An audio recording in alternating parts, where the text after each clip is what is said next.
Hi everyone, this is Rohit and welcome you all in this channel. और इस video में हम इलेक्ट्रोस्टैटिक पोटेंशियल एंड कैपेसिटेंस में dipole की वजह से पोटेंशियल का एक्सप्रेशन निकालने वाले हैं और बहुत अच्छा इंपॉर्टेंट डेरिवेशन है ये वाला। तो प्लीज़ इस वीडियो को पूरा का पूरा जरूर से देखिएगा। और ये एनसीईआरटी में दिया हुआ है और बहुत ज़्यादा इंपॉर्टेंट डेरिवेशन है। और प्लीज़ इस चैनल को जरूर से सब्सक्राइब करो, बेल आइकन को प्रेस करो और अपने दोस्तों के साथ शेयर करो। करना परेशान हो गए हम लोग 2.5 साल से। तो सबसे पहले हम डायग्राम बनाते हैं। तो डायग्राम बनाने के लिए हमें जैसे डाइपोल का काम करना है, तो डाइपोल में अब यहाँ पे थोड़ा सा हम देखते हैं कि एक डाइपोल कैसे बनाते हैं। तो पहले एक हम चार्ज ले लेते हैं प्लस क्यू और एक चार्ज ले लेते हैं माइनस क्यू। और ये बीच की आपकी डिस्टेंस हो गई, जिसको आप यहाँ पे जैसे कि 2a से डिफाइन कर सकते हैं। 2a में यहाँ पे एक a होगी, एक पार्ट a होगा और इक्वली दूसरा पार्ट आपका यहाँ पे a होगा, तो a होके 2a हो जाएगा। हम किसी पॉइंट में मान लेते हैं ये पॉइंट एक, यहाँ पे ये पॉइंट है और ये इस डाइपोल का मिड पॉइंट है। और इस मिड पॉइंट से वाली जो दूरी है वो आपकी r है। और ये जो दूरी है चार्ज q की, इसको आप चार्ज 1 मान लीजिए, इसको चार्ज 2 मान लीजिए। बाय द वे वो दोनों इक्वल हैं, बस पोलैरिटी डिफरेंस, ये माइनस चार्ज है और ये प्लस चार्ज है। तो अब क्या करना है, अब जैसे कि ये भी एक दूरी होगी फिक्स्ड। तो ये वाली हम r2 मान रहे हैं और ये वाली r1 मान रहे हैं और ये वाली जो आधी आधी डिस्टेंस है ये a है। और यहाँ से हम पॉजिटिव चार्ज और ये r वेक्टर के बीच में जो एंगल है उसको हम थीटा मान रहे हैं, ठीक है। तो अब यहाँ पे इस पॉइंट को भी कुछ नाम दे सकते हैं। मैं यहाँ पर p पॉइंट पे p नाम दे देता हूँ। तो अब हम इसका डेरिवेशन शुरू करते हैं और इस क्वेश्चन को आगे बढ़ाते हैं और सॉल्व करते हैं। जैसे कि आप यहाँ जान रहे हैं कि ये देखो, यहाँ पे एक चार्ज प्लस क्यू है, एक चार्ज माइनस क्यू है। अब हमें पोटेंशियल पी पॉइंट पे फाइंड करना है। तो पहले ये चार्ज क्यू है, तो ये भी चार्ज क्यू इस पॉइंट पे पी पोटेंशियल कुछ बनाएगा, ये माइनस क्यू भी एक कुछ यहाँ पे पोटेंशियल बनाएगा। तो पहले हम वी, जैसे इसको हमने चार्ज 1 माना, इसका चार्ज 2 मान लिया, तो potential at P due to 1, मतलब पहला चार्ज प्लस क्यू की चार्ज, तो 1/4 pi epsilon naught Q upon r1, क्योंकि r1 डिस्टेंस है। और फिर हम क्या करेंगे, फिर हम ये पी पॉइंट पे पहले चार्ज की वजह से, आप थ्योरी लिख लीजिएगा जब आप फेयरली डेरिवेशन करेगा। मैं यहाँ पे जल्दी से समय खराब ना करते हुए समझाने का पूरा फोकस कर रहा हूँ। तो V2 अब यहाँ निकलेंगे, यानी पॉइंट पी पे Q, मतलब माइनस क्यू चार्ज की वजह से पोटेंशियल, तो 1/4 pi epsilon not minus Q हो जाएगा, माइनस क्यू अपॉन r2 हो जाएगा, ठीक है। अब यहाँ पे टोटल पोटेंशियल भी होगा, तो टोटल पोटेंशियल क्या लिख सकते हैं, अब यहाँ पे दोनों को जब आप ऐड करेंगे तो Q भी कॉमन आ जाएगा, 1/4 पाई एप्सिलॉन नॉट कॉमन हो जाएगा, तो 1/r1 माइनस 1/r2 हो जाएगा। तो 1/4 पाई एप्सिलॉन नॉट, Q भी बाहर आ जाएगा, हम निकाल लेते हैं, कोई झंझट वाला काम नहीं है। 1/r1 माइनस 1/r2 हो जाएगा, ठीक है। अब हम चाहते हैं कि हमारा जो टर्म है r के टर्म में आ जाए, और r के टर्म में आ जाएगा तो आसान रहेगा। हमें कोई भी वैल्यू रखनी होगी, ना हम r1 का झंझट रहेगा ना r2 का झंझट रहेगा, हम जल्दी से आसानी से निकाल लेंगे। तो अब यहाँ पे हम थोड़ा सा इस डेरिवेशन के दूसरे पार्ट में पहुँच जाते हैं। अब यहाँ पे हम कोसाइन फार्मूला लगाने की पूरी कोशिश करते हैं। अब ये कोसाइन फार्मूला क्या है, इसके पहले वाले वीडियो में आपको देखना होगा, जिसकी लिंक आपको डिस्क्रिप्शन बॉक्स में मैं पूरी देने की कोशिश करता हूँ।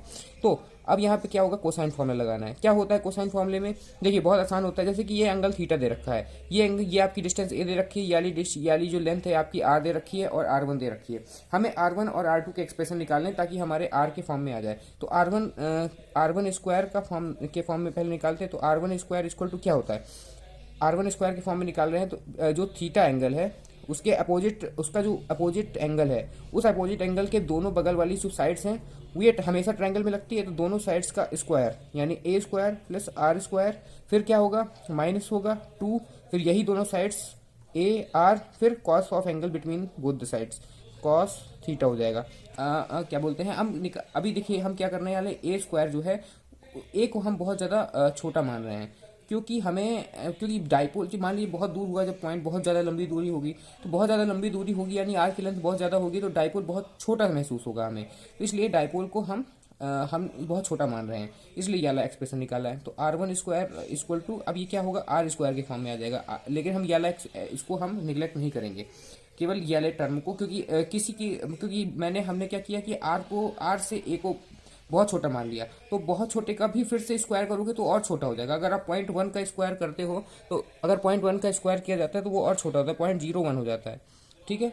तो इसलिए और भी ज़्यादा छोटा हो जाएगा, इसलिए हम a स्क्वायर को ही केवल निगलेक्ट करेंगे और r स्क्वायर को यहाँ से कॉमन ले लेंगे। तो r स्क्वायर को जो हम कॉमन ले लेंगे तो 1 minus 2a upon r cos theta हो जाएगा। अब क्या करेंगे, अब रूट निकालेंगे, R1 की निकालेंगे तो ये R आ जाएगा और ये हो जाएगा 1 minus 2a upon R cos theta, और यहाँ की पावर हो जाएगी 1/2। अब हम लगाएंगे बायोनॉमियल थ्योरम, तो बायोनॉमियल थ्योरम लगाएंगे तो ये वाला जो टर्म है वो यहाँ आ जाएगा, R1 upon R equal to minus 2 cut जाएगा, a upon R cos theta आ जाएगा। अब ये हमने एक एक्सप्रेशन तो निकाल लिया, लेकिन अभी हमें ये भी तो देखना होगा, अभी हम दूसरे एक्सप्रेशन की बात कर रहे हैं। तो इसमें क्या होगा कि अब ये वाले दूसरे वाले एक्सप्रेशन में क्या होगा, अब ये वाला एंगल जो होगा, ये वाला एंगल भी होगा, ये वाला एंगल क्या होगा, 180 डिग्री माइनस थीटा होगा।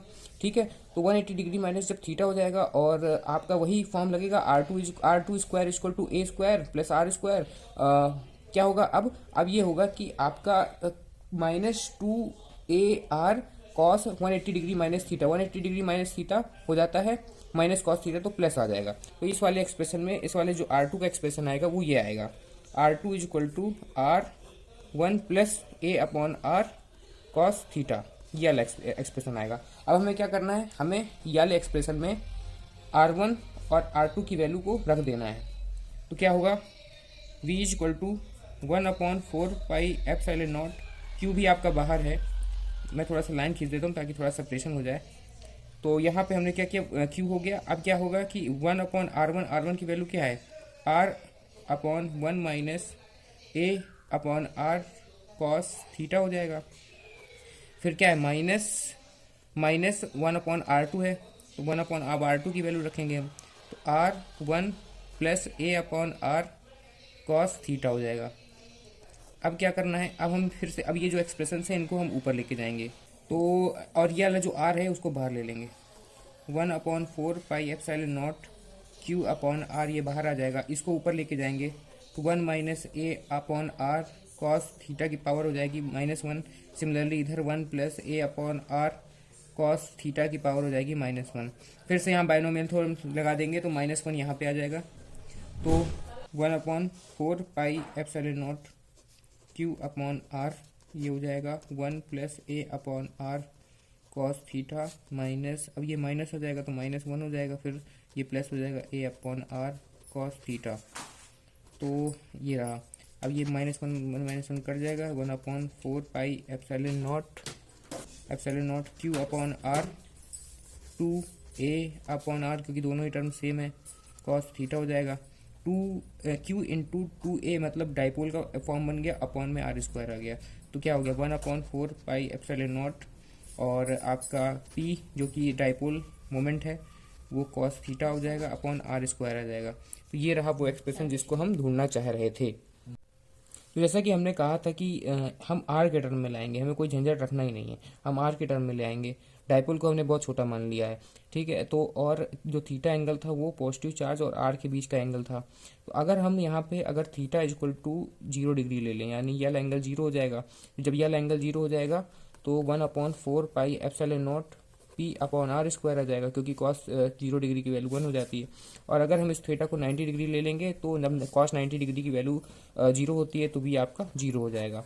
ये दोनों चीज़ें ध्यान रखनी है, और जो भी है आपका इस केस में 1/r स्क्वायर के प्रोपोर्शनल है, और थीटा पे भी डिपेंड करता है। अगर आपका थीटा 0 डिग्री नहीं है, अगर थीटा 0 डिग्री है तो आपका केवल 1/r स्क्वायर की वैल्यू पे डिपेंड करेगा, और डाइपोल की वैल्यू एक बार है तो फिक्स हो जाएगी, और 1/4 पाई एप्सिलॉन नॉट भी क्यू फिक्स भी होता है।